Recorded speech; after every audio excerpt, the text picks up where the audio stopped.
Apakah Allah itu punya tangan kanan?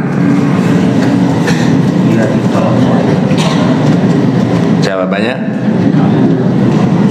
was-samawati matwiyatum biyaminihi. Dan langit itu digulung oleh Allah dengan tangan kanannya. Berarti Allah punya.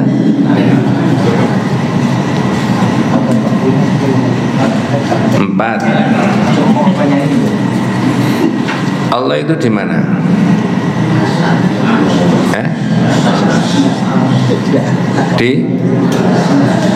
Jangan ragu-ragu. Di arsy. Namun demikian, keempat contoh yang saya kemukakan tadi, orang tidak boleh punya pikiran, punya angan-angan, punya imajinasi seperti miliknya manusia.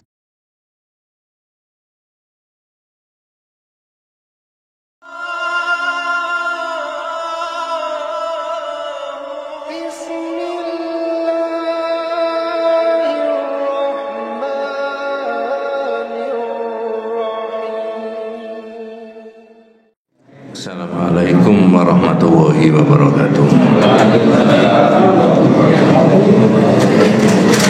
Bismillahirrahmanirrahim. Innal hamdalillah nahmaduhu wa nasta'inuhu wa nastaghfiruh wa na'udzu billahi min syururi anfusina wa min sayyiati a'malina. May yahdihillahu fala mudilla lahu wa may yudlil falan tajida lahu waliyyan mursyida. Asyhadu an la ilaha illallah wahdahu la syarika lah wa asyhadu anna Muhammadan abduhu wa rasuluhu la nabiyya ba'dah. Allahumma shalli ala Muhammad wa ala ali Muhammad kama shallaita ala Ibrahim wa ala ali Ibrahim wa barik ala Muhammad wa ala ali Muhammad kama barakta ala Ibrahim wa ala ali Ibrahim fil alamin innaka Hamidum Majid. Amma ba'du. Ma'asyiral muslimin rahimani wa rahimakumullah, usikum wa nafsi bi taqwallahi faqad faza man ittaqa. Ibu-ibu, bapak-bapak yang dirahmati Allah Subhanahu wa taala dan kita semuanya yang sempat hadir dalam kitab Syarh Usuli Tsalatsa, itu ada ungkapan innallaha la yardha ayyushraka ma'ahu ahadun fi ibadatihi la malakun muqarrabun wa la nabiyyun mursalun. Sesungguhnya Allah itu tidak ridho kalau Allah itu disirikan dengan, disekutukan dengan apapun, termasuk disirikan dengan nabi atau dengan para malaikat. Ayyushraka ma'ahu ahadun fi ibadatihi. Allah tidak rela, tidak ridha kalau disirikan di dalam beribadah dengan siapapun, termasuk nabi dan para malaikat. Maka ada penjelasan di tauhid. Jangan menyamakan sebutan-sebutan untuk Allah seperti sebutan-sebutan untuk manusia. Karena wujudnya Allah itu tidak bisa diimajinasikan oleh manusia, diangan-angan dalam bentuk apa, bagaimana, itu tidak boleh. Tapi sebelum bahas di bab 54, tapi ada sebutan-sebutan yang Allah menyebut dirinya sendiri sepertinya sebutan untuk manusia. Contoh, di Quran itu ada sebutan mengenai kursi. Wasi'a kursiyuhus samawati wal ardh. Luas kursinya Allah. Apakah kursi itu maknanya kursi?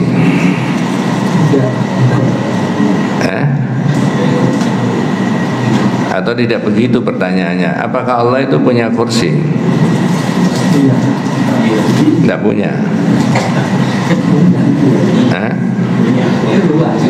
Terserah, saya cuma tanya tok.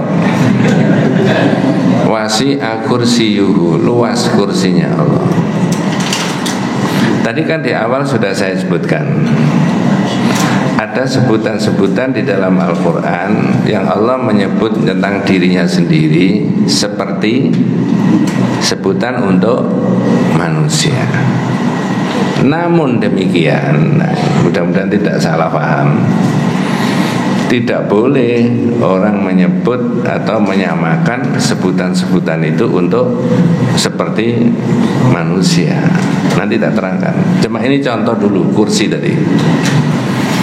2. Apakah di dalam Al-Quran ada penyebutan tentang wajah Allah? Ada apa tidak? Wa yabqa wajhu rabbika dzul jalali wal, itu jelas. Wa yabqa wajhu rabbika, wajah Rabbmu, wajah Tuhanmu. 2. 3 saja contohnya. 3 atau 4 aja. 3. Apakah Allah itu punya tangan kanan?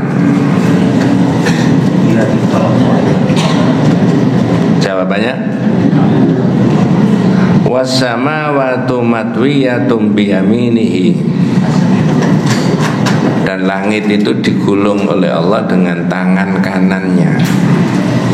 Berarti Allah punya.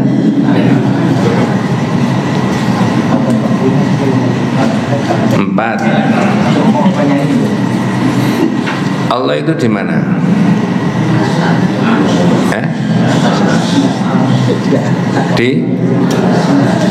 Jangan ragu-ragu. Di arsy.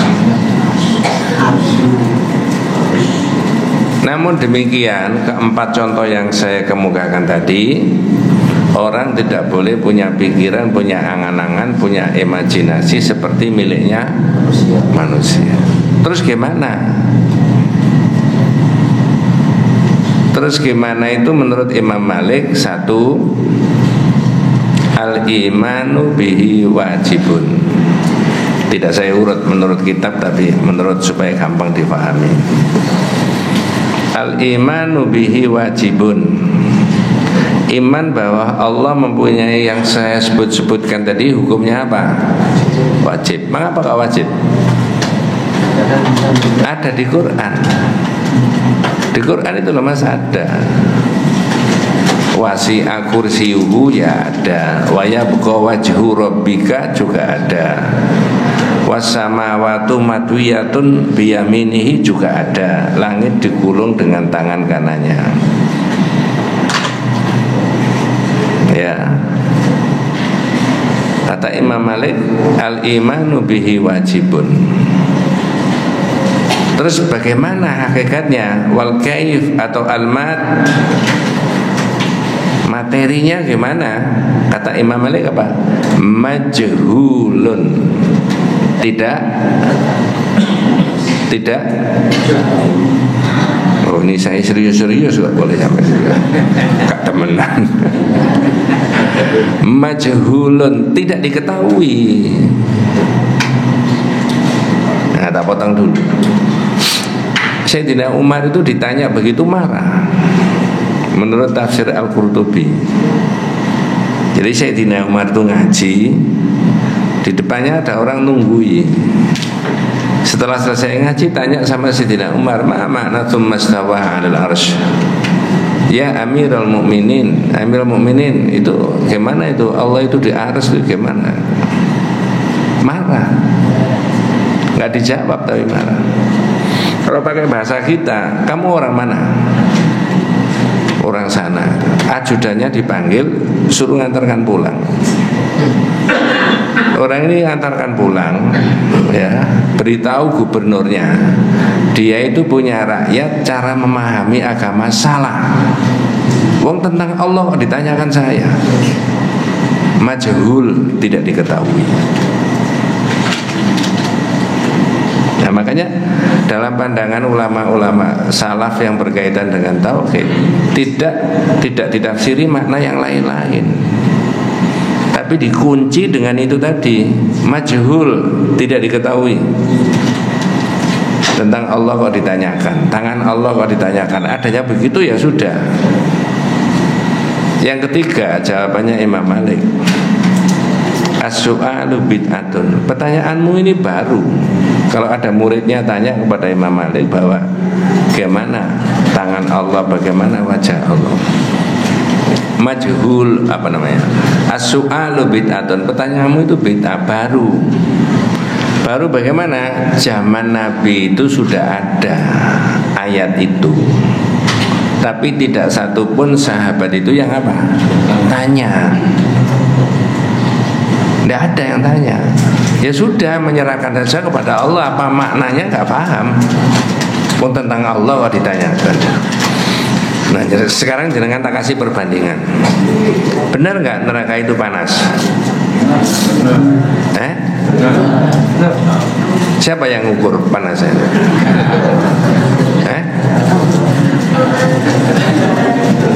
Kalau namanya panas 25 derajat, 60 derajat, 36 derajat, 100 derajat, kan begitu kan? Lah sampean bisa ngomong panas berapa derajat neraka itu panasnya? Tidak bisa dipakai akal, tapi pakai apa? Iman. Itu loh maksudnya. Yes. Jadi makanya ada 4 tadi kata Imam Malik.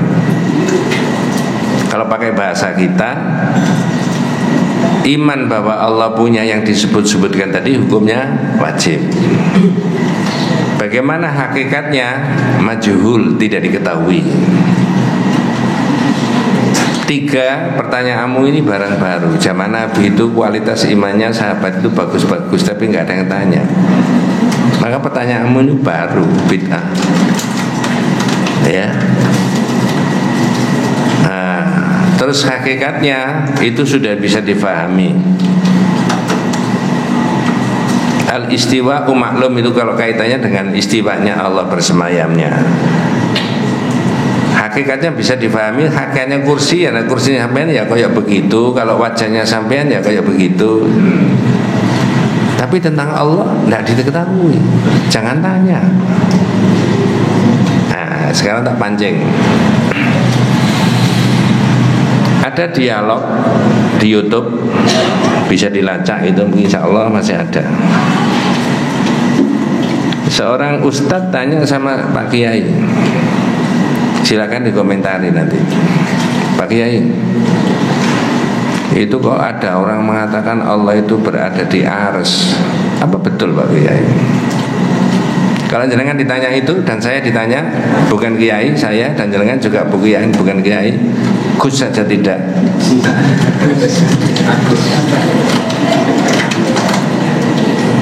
Ya, apa betul Allah itu di arsy? Jawabannya? Dari mana saya bisa mengatakan betul? Ada di Quran. Terus gimana? Jawabannya? Jadi loh yang saya omongkan, majhul, tidak diketahui. Tapi saya percaya nggak? Mengapa? Nah, sekarang tak terangkan yang di YouTube tadi. Pak Ustadz tanya sama Pak Kiai, Pak Kiai, itu katanya Allah itu di arsy. Jawabannya Pak Kiai, arsy itu bukan alamatnya Allah, itu alamat palsu. Masih bisa dilacak kok. Hari ini dibuka, insya Allah ketemu. Tapi nggak usah dibuka. Saya tidak ngomong siapa ustadznya, siapa kiainya, rahasia. Ustadznya tanya lagi, Pak Kiai, lah kalau Allah itu di arsy, lebih dahulu mana antara Allah dengan arsy-nya? 2. Pak Kiai, kalau Allah itu di arsy, lebih besar mana antara Allah dengan arsy-nya? 3. Pak Kiai, kalau Allah itu berada di arsy, padahal seperti malam itu turun, berarti arsy-nya kosong. Sampean kasih komentar dialog ini tadi. Gimana komentarnya? Yang tanyakan tadi dan jawabannya Pak Kiai tadi itu pendekatannya pakai akal, bukan pakai apa? Dalil. Kalau pakai akal betul. Orang duduk di kursi, orangnya keluar, kursinya itu manusia apa Allah? Manusia. Kalau Allah, makanya Imam Malik ketika ditanya begitu marah. Muridnya suruh keluar kamu. Tentang Allah kok ditanyakan saya. Ini orang sudah baik semuanya imannya. Kamu tanya begitu kotor semuanya nanti keyakinannya tentang Allah. Keliru. Sayyidina Umar tadi marah. Ditanya begitu tadi. Oh, tentang Allah kok ditanyakan saya. Diajar, suruh pulang, diantarkan sama ajudannya. Gubernurnya diberitahu, ini punya rakyat cara memahami agama salah. Berarti baik dan benarnya, keliru dan tidaknya, keyakinannya masyarakat dan umat itu termasuk bagian dari tanggung jawabnya pimpinan apa tidak? Jangan enak-enak jadi kepala daerah, dipilih oleh rakyat, dikasih gaji, tapi tidak ngopeni akidahnya umat. Yang ngopeni takmir masjid, organisasi, ya, itu yang ngopeni. Apa tidak sebaiknya mestinya harus ada APBN untuk ini, APBD? Masuk akal nggak Pak? Masuk akal. Tidak boleh muring-muring. Mengapa kalau saya mendahului kalimat seperti begitu 15 menit yang awal ini? Karena yang kita akan bahas ini bab yang 54 itu menyangkut sebutan Allah tidak boleh disamakan dengan sebutan untuk manusia. Tidak bisa. Sebutan-sebutan untuk Allah jangan dipakai untuk sebutan untuk manusia. Yang sudah pernah kita bahas, orang habis sholat subuh ini ya, zaman Nabi, sholat bina Rasulullah sallallahu alaihi wasallam. Nah, tidak begitu hadisnya ya. Kunna idza kunna ma'an Nabi sallallahu alaihi wasallam fi salati qulna assalamu ala Allah min ibadihi assalamu ala fulan wa fulan. Dulu ketika kami pernah sholat bersama Nabi, setelah sholat itu kami mengatakan assalamu ala Allah. Perhatikan kalimatnya, assalamu ala Allah. Kalau assalamu alaikum, bener gak?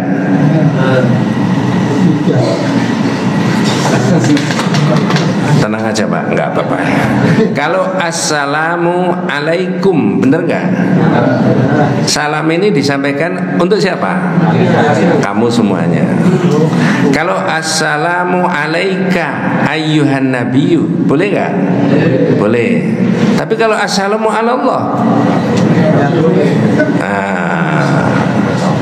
wong bendina diwaca Allahumma antas salam. Nah ini assalamu ala Allah, semoga keselamatan untuk Allah. Keliru Mas. La taqulu assalamu ala Allah fa inna Allaha huwas salam. Jangan mengucapkan salam untuk Allah. Allah itu sumber keselamatan. Kok sampai ndongakno Gusti Allah gitu loh gitu. Ya. Tidak boleh sama Nabi. Itu sudah dibahas. Jadi sebutan-sebutan yang sepertinya untuk seperti menyebut manusia, tapi hakikatnya beda. Yang itu sebutan haknya Allah, seperti assalam itu tadi, tidak boleh diberikan kepada, disamakan dengan manusia. Karena assalam itu maknanya ada 3. Ini saya tadi lupa menerangkan itu. Ada assalam maknanya at-tahiyah, penghormatan. Jadi kalau kita ini duduk, ini ada orang masuk, assalamualaikum. Nah, orang itu menghormati kita dengan memohonkan keselamatan kepada Allah. 1, 2. Assalam itu maknanya adalah ismun min asma'illah. Al-Malikul Quddusus Salam, itu nama Allah. Yang ketiga, assalam itu maknanya salamatun minan naqs wal afat, selamat dari kesalahan dan kekeliruan. Siapa? Nabi. Saya ulangi, yang ketiga, assalam itu maknanya salamatun minan naqs wal afat, tidak ada yang salah dan kurang. Siapa? Nabi. Di mana kita ucapkan ketika at-tahiyat, assalamu alaika? Itu maknanya Nabi, engkau ini tidak ada yang salah dan tidak ada yang kurang. Nah, sekarang bab 54 itu yang dibahas adalah satu hadis saja. Wa fi sahihi an Abi Hurairah anna Rasulullah sallallahu alaihi wasallam qala la yaqul ahadukum at'im rabbaka wa waddi rabbaka waliyakul sayyidi wa maulaya walayakul ahadukum abdi wa amati waliyakul fataya wa fatati wa hulami. Hadis ini dari Al-Bukhari. Al-Bukhari menulis dalam hadis nomor 5305. Imam Muslim menulis dalam hadis nomor 1500. Artinya sudah ada di situ. Ya, Nabi SAW dawuh, janganlah salah seorang di antara kalian mengucapkan at'im rabbaka, beri siapkan makanan untuk Gusti Pangeranmu. Rabbaka itu loh yang dibahas, sebutan itu. Jadi misalkan ada pakai bahasa yang sederhana, ada juragan, ya. Kemudian ada pembantu. Lah orang itu bilang sama pembantumu, at'im rabbaka, siapkan hidangan makanan untuk Gusti Pangeranmu. Pakai kalimat rabbaka. Yang dibahas rabbaka diterjemahkan dalam bahasa Indonesia menjadi apa tadi? Gusti Pangeranmu. Wa waddi rabbaka. Pakai rabbaka itu yang tidak boleh sama Nabi. Ya, siapkan untuk air wudu untuk rabbaka tadi, ya, Gusti Pangeranmu. Kalau itu tidak boleh, kata Nabi disuruh apa? Waliyakul sayyidi wa maulaya. Nah, nanti ada penjelasan mengenai kalimat sayyid. Dan adalah mengucapkan sayyid. Sayyid itu maknanya apa? Boleh, ya. Kemudian wala yakul ahadukum abdi wa amati, hambaku. Tapi tidak boleh. Tapi yang disuruh mengatakan fataya wa fatati, anakku, bujangku, dan sebagainya. Nah, sekarang dibahas. Di bagian awal Rasulullah melarang rabbaka dipakai untuk menyebut manusia. Jadi ada juragan, ada pembantu, pembantunya diperintah at'im rabbaka, siapkan makanan untuk Gusti Pangeranmu. Ya. Yang dilarang itu rabbaka. Kalau rabbahum, rabbi, rabbuhum beda maknanya. Tapi kalau rabbaka itu sudah konotasinya siapa? Allah. Makanya nanti panjenengan, ini bahasa, mohon maaf, nah, ini ada Pak Idris ahli di bidang itu, kalau salah bisa diluruskan Pak Kiai Idris, ya, ya. Ya, yang tidak boleh rabbaka. Kalau rabbi, rabbahum maknanya bisa macam-macam. Tapi kalau rabbaka sudah fokus maknanya itu siapa? Allah. Maka tidak boleh. Dalam kitab itu diterangkan dalam bahasa kita menimbulkan pemahaman yang rusak. Yuhinu maknan fasidan binisbati li kalimati Rabb. Menimbulkan pemahaman yang rusak karena Rabb adalah nama Allah, Rabbaka. Lebih-lebih diidhafatkan, disandarkan kepada anta, Rabbaka. Yang kedua, kelemahannya tidak boleh dari segi arti menimbulkan kesan penghinaan. Jadi kalau ada yang dirobbaka, ada yang dituhankan, ada yang menuhankan. Padahal ini sesama apa? Manusia, antara juragan sama pembantunya tadi. Ada yang dihina, ada yang dimuliakan. Itu tidak bolehnya menggunakan kalimat rabbaka itu di situ. Tapi kalau Rabbi, Rabbahu itu maknanya tidak selamanya Allah. Yang tidak boleh Rabbaka. Nah selama ini yang kita pahami, kalau Rabbi, Rabbahum itu maknanya selalu Allah. Tidak. Coba jenengan cocokkan ya. Mudah-mudahan tidak salah paham. Surah 12 ayat 23. Di situ ada kalimat Rabbi. Selama ini jenengan memahami kalimat Rabbi itu maksudnya siapa itu? Tapi di situ bukan. Nah ini contoh untuk menguatkan bahwa yang tidak boleh itu Rabbaka, tapi di sini ada Rabbi. Yang Rabbi itu maknanya bukan Allah. Ya. Yang dilarang tadi adalah Rabbaka, penghinaan. Antara ada yang dituhankan berarti ada yang menuhankan. Tapi kalau Rabbi maknanya tidak selamanya maknanya Allah, tergantung konteks kalimatnya. Tapi kalau Rabbaka udah pasti, maka tidak boleh. Surat berapa tadi Pak? 12 ayat 23. Warawadathu allati huwa fi baitiha an nafsihi wa ghallaqatil abwab wa qalat hayta lak qala ma'adzallah innahu rabbi. Betul ya? Ada Rabbi. Ahsana mathwai innahu la yuflihudz zalimun. Ada bahasa Indonesianya? Kalau tidak ada saya sendiri, monggo. Dan perempuan yang dia Yusuf tinggal di rumahnya menggoda dirinya. Perempuan siapa itu maksudnya? Dan perempuan yang Yusuf tinggal di rumah itu menggoda Yusuf. Yusuf siapa? Nabi Yusuf. Caranya gimana Pak? Monggo. Dia menutup pintu-pintu. Wa ghallaqatil abwab, pintunya ditutup dari dalam semuanya. Apa maksudnya?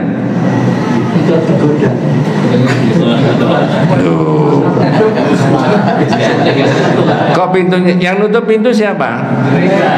Zulaikha. Kenapa nggak ditutup? Supaya tidak keluar. Terus perempuan tadi bilang apa? Monggo. Lalu berkata, marilah mendekat kepada. Wah. Qalat haytalak. Marilah kemari gitu.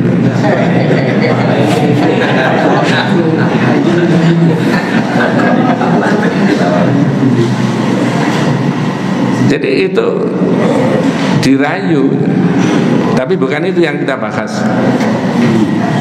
Apa jawabannya Nabi Yusuf? Qala, aku berlindung kepada Allah. Sungguh Tuanku telah memperlakukan aku dengan baik. Tuanku itu bahasa Arabnya apa di situ? Rabbi. Bukan Tuhanku, tuanku. Tuan. Kalau tuanku berarti apanya dengan perempuan tadi? Suami. Oleh Syekh Al-Utsaimin, ayat ini dimajukan untuk diberi sebagai pengertian bahwa kalimat Rabbi itu tidak selamanya maknanya siapa? Allah. Contohnya ini. Itu Pak Rum mestinya ya, tafsir Allahu Yarham. Ya, yang sudah dibundut sama Allah SWT. Jadi kalimat Rabbi itu tidak selamanya maknanya Allah.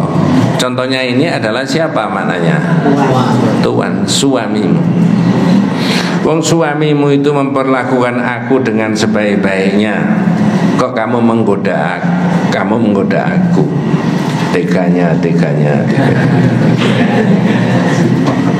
Ya.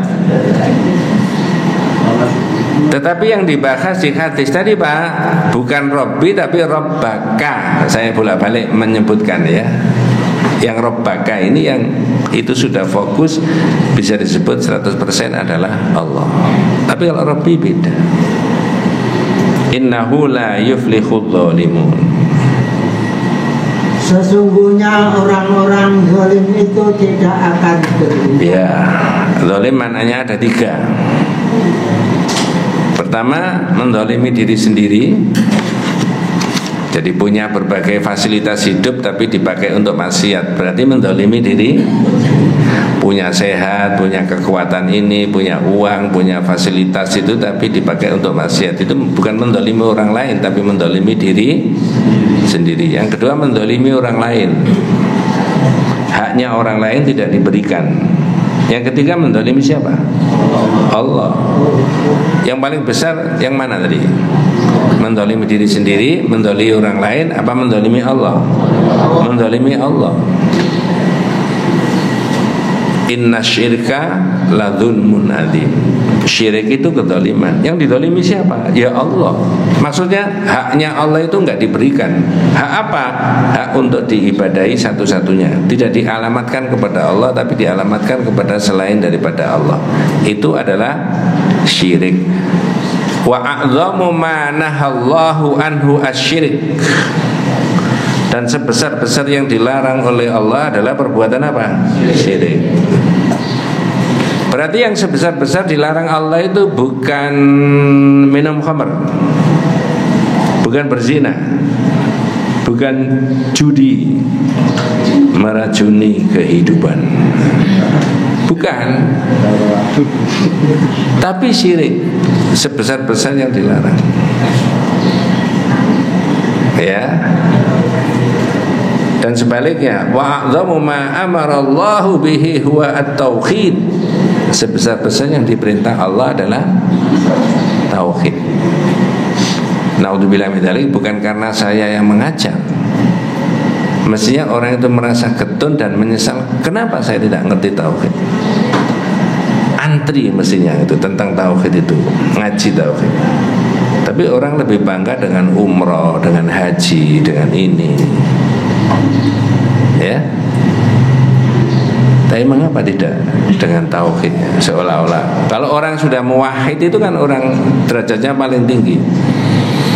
Fauzan Al-Fauzan, profesor itu mengatakan kategorisasinya manusia itu ada 3. Ini mau menyimpang tapi nanti balik ke sini. Pertama, orang yang tidak beribadah kepada Allah, tidak menyembah. Man aba ayya'budallaha fahuwa mustakbirun. Sombong. Orang yang tidak berdoa, tidak memohon, tidak meminta kepada Allah namanya sombong. 2. Man abadallaha wa abada ma'ahu ghairahu fahuwa musyrik. Orang yang menyembah kepada Allah, beribadah kepada Allah, iya kepada selain Allah juga, iya namanya orang yang beribadah kepada Allah, menyembah kepada Allah, minta kepada Allah, iya kepada selain Allah juga, iya namanya musyrik, menduakan Allah. 3. Man abadallaha wahdahu bighairi ma syara'a fahuwa mubtadi'un. Siapa yang beribadah dan menyembah kepada Allah satu-satunya, tapi caranya tidak menurut yang diajarkan oleh Nabi, namanya orang berbuat bid'ah. Sampeyan pilih yang mana?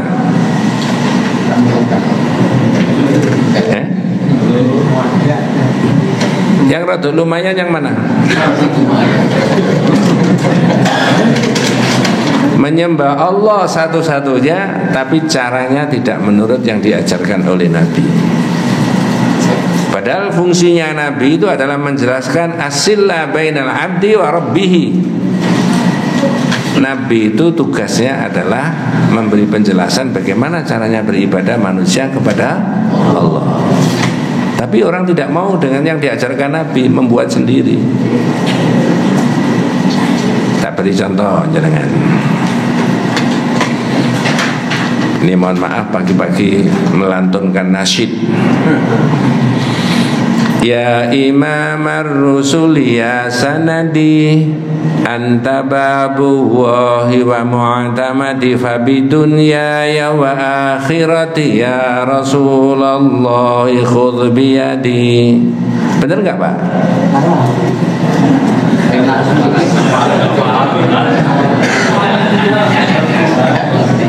Wahai imamnya para rasul, engkau adalah sandaranku, engkau adalah pintu Allah dan tempat aku bergantung di dunia dan akhirat.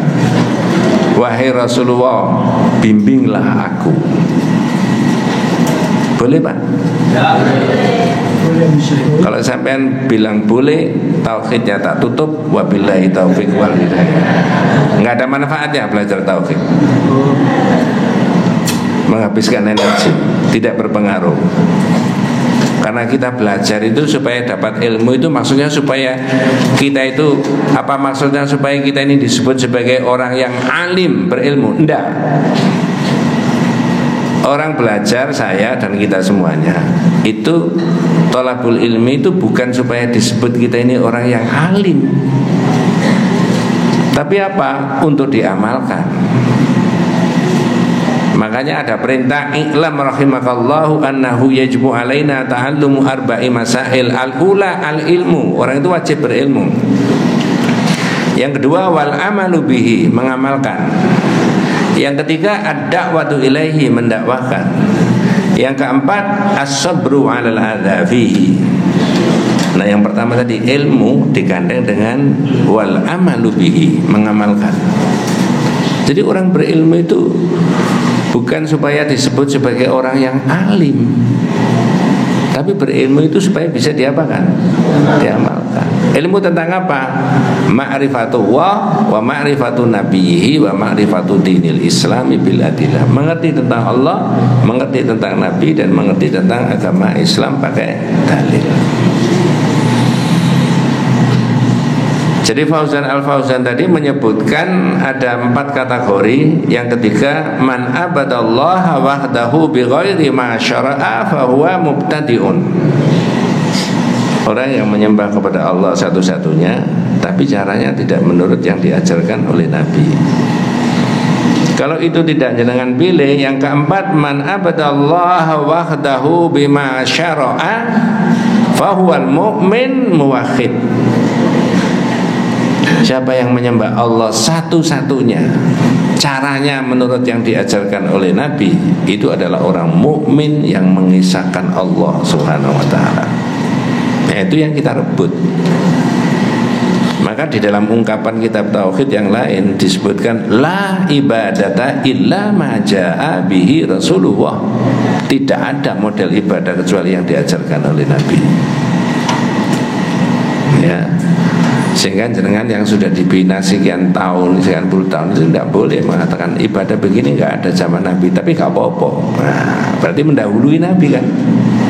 Nanti maksud saya, Nabi tidak mengajarkan begitu, tapi saya bilang tidak apa-apa.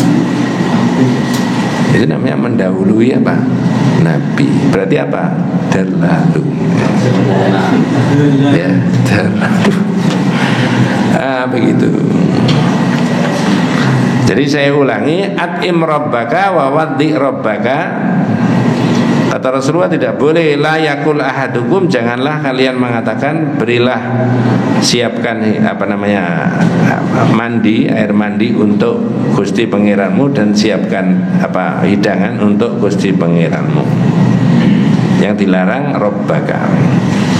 Solusinya kata Rasulullah, kalau rabbaka tidak boleh, suruh mengatakan apa? Wal yakul sayyidi wa maulaya. Disuruh mengatakan apa? Sayyid.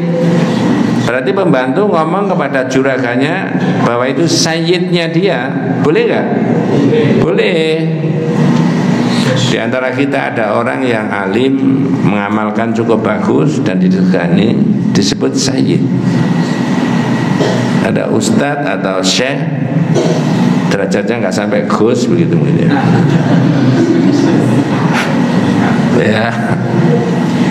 Kemudian disebut sayyid. Karena sayyid itu, makanya Rasulullah tadi mengatakan falyakul sayyidi wa maulaya. Ucapkan aja sayyid. Dalam kitab yang berbeda, sayyid itu maknanya ada 3. Nah, ini supaya jangan tahu.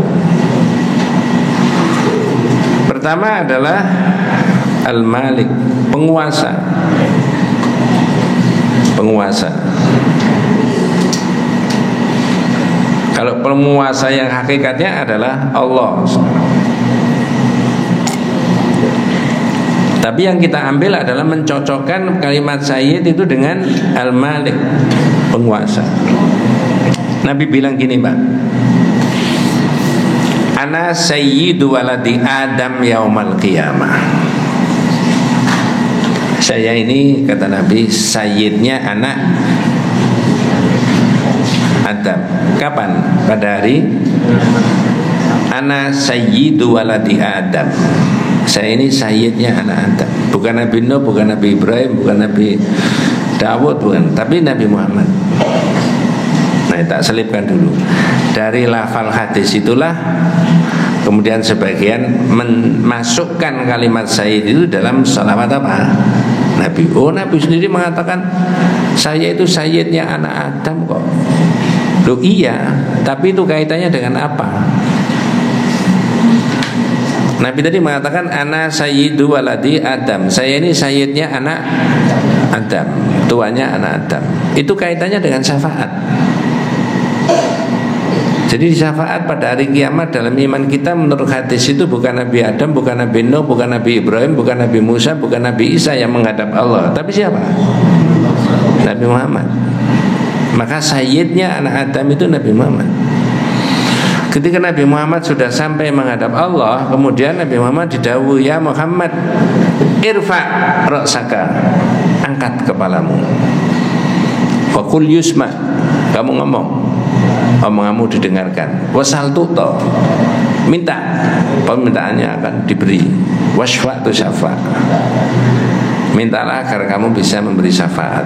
Nah, disitulah kemudian Nabi Muhammad itu diberi oleh Allah hak untuk bisa memberikan apa?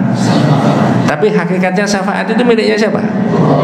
Bukan milik siapa? Nabi. Salah besar kalau meyakini syafaat itu miliknya Nabi. Bukan miliknya Allah. Tapi Nabi diberikan kesempatan. Nah, di situ Nabi mengatakan ana sayyidu waladi Adam yaumal qiyamah.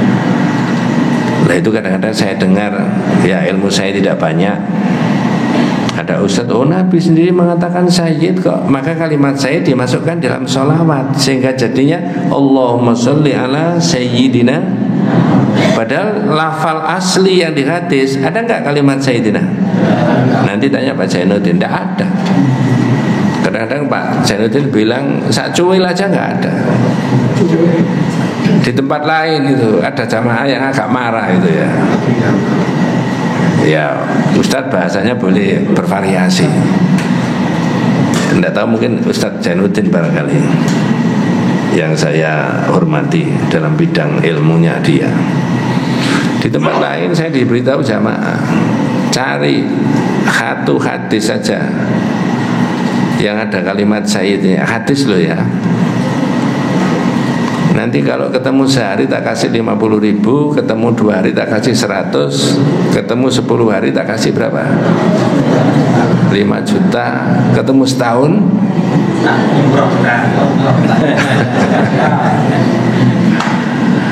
ada yang marah jamaah. Kok begitu? Padahal maksudnya Pak Zainuddin tidak ada, kan begitu kan? Maka baca saja menurut yang diajarkan oleh Nabi. Karena Nabi itu tidak pernah apa? Salah di dalam menjalankan agama. Jangan ditarik-tarik. Sayyid yang ada di dalam hadis itu riwayat Imam Muslim itu kaitannya dengan apa? Syafaat. Tidak dimasukkan di situ. Ketika para sahabat tanya, ya Rasulullah, amaranallahu an nusalli alaik, fa kaifa nusalli alaik? Fa inna salam qad arafna. Nabi, ini kita kan diperintah baca salawat ya. Gimana salawatnya? Nabi menyebutkan suruh menirukan, qulu, tirukan omongan saya. Allahumma sholli ala Muhammad wa ala ali Tidak ada kalimat apa? Jadi kalau ada orang pidato, Assalamualaikum warahmatullahi wabarakatuh, Alhamdulillahirabbil alamin, Allahumma shalli ala Muhammad wa ala ali Muhammad kama shallaita ala Ibrahim. Tidak ada kalimat? Orang apa ini?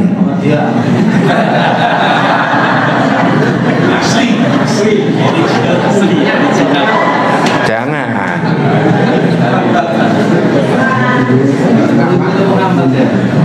Kalau sampean bahasanya rada emosional gitu, nanti bisa ada pertanyaan lagi. Bahasanya yang cukup mematikan itu begini. Loh, ini sampean mau coba enggak pakai Sayyidina. Saya baca menurut hadis. Di hadis tidak ada. Pasti tidak dibantah. Ngerti maksud saya? Tapi kalau ini golongannya apa? Ya, lain, tahu ini nanti Pak. Dan itu saya tak terapkan. Tidak ada Bu di hadis. Coba saya mencari. Insya Allah tidak ada. Dan saya baca menurut yang diajarkan. Dan saya yakin Nabi itu tidak salah. Selesai, tidak dibantah. Ya, tak kasih perbandingan. Mohon maaf.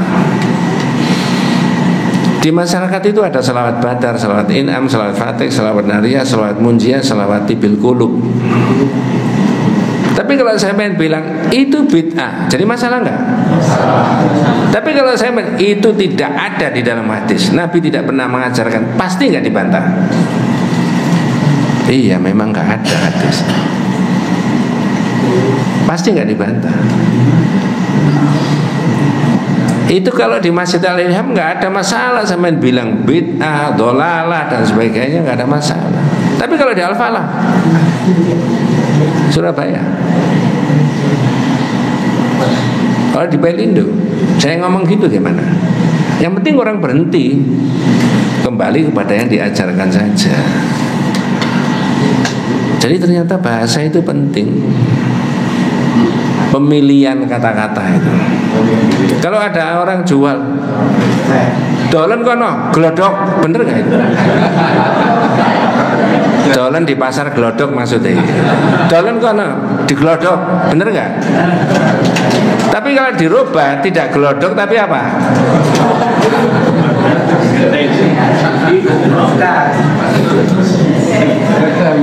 Jadi masalah. Makanya aja ngomong iku mau, tapi ngomong glodok ae. Aja.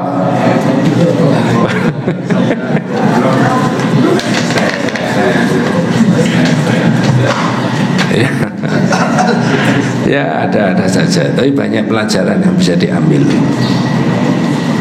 Ternyata luar biasa orang itu diingatkan. Tu'izzu man tasya wa tudhillu man tasya. Engkau hinakan orang yang kau kehendaki dan engkau angkat derajatnya orang yang kau kehendaki. Wallahu a'lam. Jadi sayyid dari maknanya satu adalah Amalik. Yang kedua, sayyid itu maknanya adalah az-zawj. Apa zawj itu? Suami. Zawj. Makanya ada zauj, ada zaujah, itu bahasa Arabnya. Kalau zauj itu suami, zaujah itu apa? Istri. Makanya jenengan dulu ditanya zawwastuka wa ankahtuka, zawwat, kamu saya pasangkan. Ya, jenengan ditanya zawwastuka wa ankahtuka makhtubataka. Ya. Lalu saya menjawab qabil itu dinikahkan. Ya sudah sekali aja, jangan 2 kali 3 kali. Yang sudah kadung ya terserah, nggak apa-apa.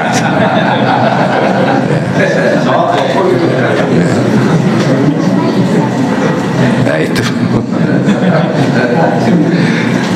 kok kadung ya. Ya. Kemudian kita bisa lihat di dalam surah 12 ayat 25. Di situ ada sayyid. Makanya oleh Rasulullah tadi sudah mengatakan sayyid itu tidak apa-apa, boleh. Tapi kalau rabbaka tidak. Surah 12 ayat 25. Ya. Wastabaqal baba qaddat qamisahu min duburin. Monggo. Dan keduanya berlomba menuju pintu. Keduanya itu siapa? Ya seperti ceritanya tadi, Pak. Yusuf sama Zulaikha. Terus dan perempuan itu menarik baju gamisnya Yusuf dari belakang hingga koyak. Ya, sampai apa? Robek. Mengapa kau robek? Enggak, ya jelas ditarik, Pak. Maksudnya kok sampai robek? Ada dua. Pertama, nariknya terlalu kuat. Yang kedua, gamisnya Nabi Yusuf sudah memet.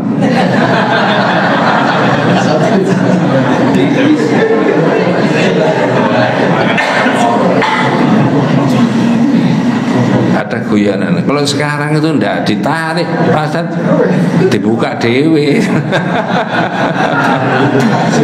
Masya Allah, naudzubillah min dzalik. Mudah-mudahan anak cucu kita imannya dikuatkan seperti Nabi Yusuf. Betul, Pak. Tapi ternyata, Pak, setelah ditarik dari belakang sampai koyak, fa'al faya sayyidaha ladal bab.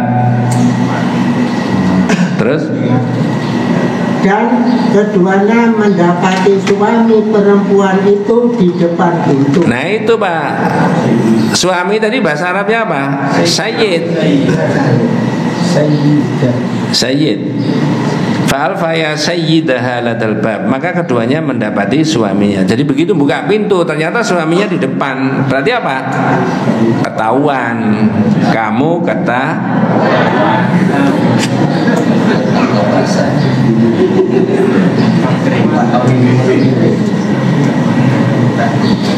kalau begitu sampean itu bisa kur ya. Kamu ketahuan. Lalu perempuan tadi mengelak. Bilang apa, Pak, perempuan tadi? Perempuan itu berkata, apa kata-katanya dia? apakah balasan terhadap orang-orang yang bermaksud buruk terhadap istrimu? Nggih, qalat ma jazaa'u man arada bi ahlika su'an. Diapakan? Lanjut, Pak. Selain dipenjarakan atau dihukum? Ya, bentar, Pak. Dipenjarakan atau diapakan? Dihukum. Tapi kemudian yang dialami oleh Nabi Yusuf diapakan? Itu betul-betul fitnah apa fakta? Fitnah apa fakta? Fitnah. Faktanya kan tidak begitu kan? Jadi perempuan mengatakan ma jazaa'u man arada bi ahlika su'an illa ayyusana wa'adzabun alim. Mas, ini loh orang yang mau berbuat serong kepada keluargamu ini diapakan? Dipenjara atau disiksa? Tapi kenyataannya Nabi Yusuf diapakan? Tapi berikutnya kalau menjenengan pelajari lebih lanjut, ternyata Nabi Yusuf itu pernah dipenjara, tapi dalam perjalanan riwayat hidupnya Nabi Yusuf ini kemudian menjadi pejabat. Beda dengan kita, jadi pejabat dulu baru dipenjara.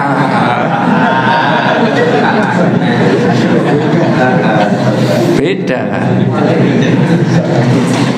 Di penjara dulu baru jadi pejabat. Kalau orang sekarang jadi pejabat dulu baru. Nah, ini kan bukan omong kosong sih ngomong begitu. Nyatanya kan begitu di masyarakat. Mohon maaf, ini bukan politik ya, bukan ilmu saya. Saya pernah mengatakan begini, sebenarnya kalau ada tokoh-tokoh orang-orang Muhammadiyah, orang-orang NU dijadikan pejabat, menteri atau apa, itu kesempatan untuk menunjukkan kepada publik, saya orang Muhammadiyah, saya orang NU, maka saya harus memanage, saya harus jujur, saya harus baik. Kan membawa gerbong apa ini, Pak? Organisasi kan? Mestinya kan begitu, tapi di masyarakat kan enggak. Ya, membawa nama organisasi, membawa nama partainya, itu bisa mencoreng di partainya sendiri, organisasinya sendiri. Ya, saya ditanya ini merah putih, kabinet merah putih tak? Banyak orang Muhammadiyah, enggak apa-apa, biarin aja. Kan kesempatan untuk menunjukkan bagaimana kualifikasi dan kualitas. Sebenarnya NU juga begitu, kesempatan. Ya, untuk menunjukkan itu. Wallahu alam. Ini bukan wilayah saya itu, Pak ya. Tadi saya sebutkan pertama adalah sayyid, tadi maknanya malik, yang kedua adalah az-zaud, yang ketiga asyariful muta'. Seorang yang punya kedudukan tinggi di masyarakat. Boleh disebut apa? Sayyid. Oh, ini wae ngaji tauhid, yang ngajar sayyid ngaji.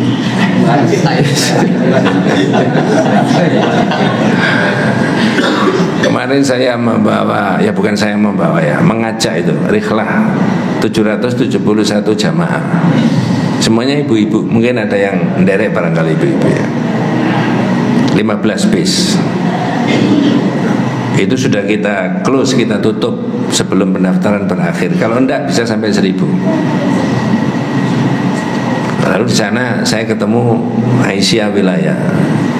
Siapa Pak Naji? Oh, ini jamaah-jamaah 15. Oh, wah kayak dia ngomong gini, sampai ini mestinya berhak dipanggil Gus.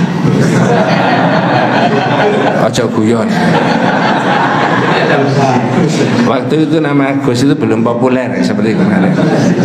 Belum populer. Saya bilang gini, saya ini Muhammadiyah. Tradisi Muhammadiyah tidak ada begitu. Dan Gus itu anaknya kiai. Bapak saya itu petani, ibu saya petani. Lah celok apa? Guys saja, guys.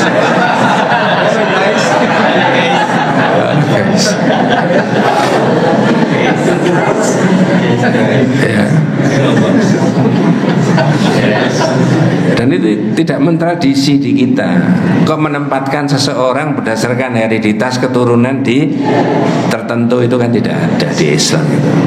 Keturunannya siapa itu hakikat kemanusiaannya kan sama toh? Tidak perlu keturunan ini sebagai dianggap yang paling mulia dari yang lain.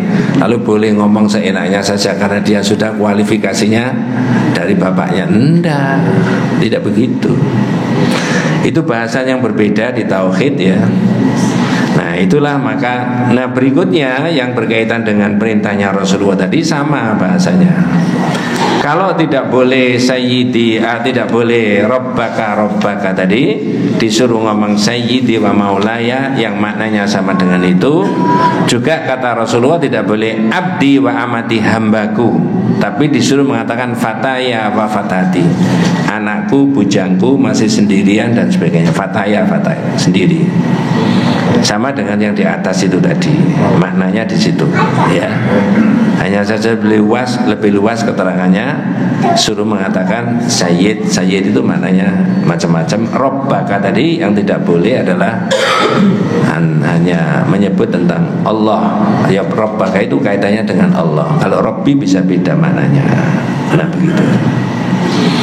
Saya rasa itu Pak. Dan inilah variasinya dari kalimat tauhid itu macam-macam ya. Ya. Mudah-mudahan ada manfaatnya. Okay. Ya, Ustaz mohon ditegaskan lagi terkait sama makna Robbi tadi. Jadi dari surat 23 tadi kan makna Robbi itu tidak selamanya, tidak spesifik pada Allah ya. Tapi di banyak doa-doa yang dituntunkan, yang dilapatkan oleh beberapa nabi ya, Musa, Nabi Ibrahim, Nabi Muhammad itu ya Robbi dan seperti itu selalu tidak menyebutkan Allahnya malahan begitu. Tapi itu kan tujuannya betul-betul pada Allah kan. Kalau tidak itu kan pasti syirik ya. Nah kira-kira memaknainya gimana Ustaz? Karena juga di ayat di surat Yusuf tadi memang Robbi diterjemahkan tuan gitu ya Ustaz. Iya. Jadi maknanya adalah kalimat Robbi itu tidak selamanya maknanya Allah. Kalau tidak selamanya maknanya Allah, berarti ada kalimat Robbi yang maknanya siapa? Allah. Yang di surat Yusuf tadi maknanya bukan Allah. Makanya Al-Utsaimin mencoba mencari mengapa Rasulullah melarang Robbaka, kok bukan Robbi. Karena Robbi itu ada kalimat yang maknanya adalah suami tadi. Tapi kalau Robbaka, kalau kita boleh pakai persentasi 100%, kalau Robbaka itu sudah siapa? Allah. Tapi kalau Robbi enggak. Contohnya itu tadi. Memang betul seperti Rabbi habli minas, itu Allah. Kemudian Rabbi najini minal qaumidz dzalimin, selamatkan aku dari orang yang apa? Zalim. Itu maksudnya Allah. Sama dengan orang yang di masjid-masjid itu. Ya Rabbi bil Mustafa. Ini contoh saja, jangan diteruskan. Ya. Jadi tidak selamanya maknanya itu Allah, tapi ada kalimat Rabbi yang seperti dengan sampaikan tadi, itu maknanya Allah, benar. Rabbi habli minas solihin. Ya, tapi di situ ada Rabbi tadi, maknanya innahu Rabbi ahsana mathwai. Rabbi itu bukan Tuhanku, bukan Allah, tapi suamimu tadi. Gitu. Wallahu a'lam. Jadi kalau tidak mutlak gitu maksudnya. Ya, berarti nama seseorang pun itu boleh ya dengan kata-kata. Oh, ada kan sebenarnya teman itu namanya Robbi. Itu berarti maknanya bukan Tuhan ya, bukan. Tapi kalau ditarik tergantung konteksnya. Kalau nama individu kan tidak terkontek dengan apa-apa. Tapi itu tadi Robbi kan konteksnya kaitannya dengan itu tadi. Kamu kok menggoda saya? Qalat haytalak, qala ma'adzallah innahu Rabbi. Itu konteksnya di situ itu. Tapi kalau nama kan tidak ada konteksnya. Nah, kalau tidak ada konteksnya, nama sendiri itu apa? At-takdzir fil wuqu'i minal khata'. Khawatir salah, lebih baik dihindari. Kalau sendiri, siapa jeneng anakmu?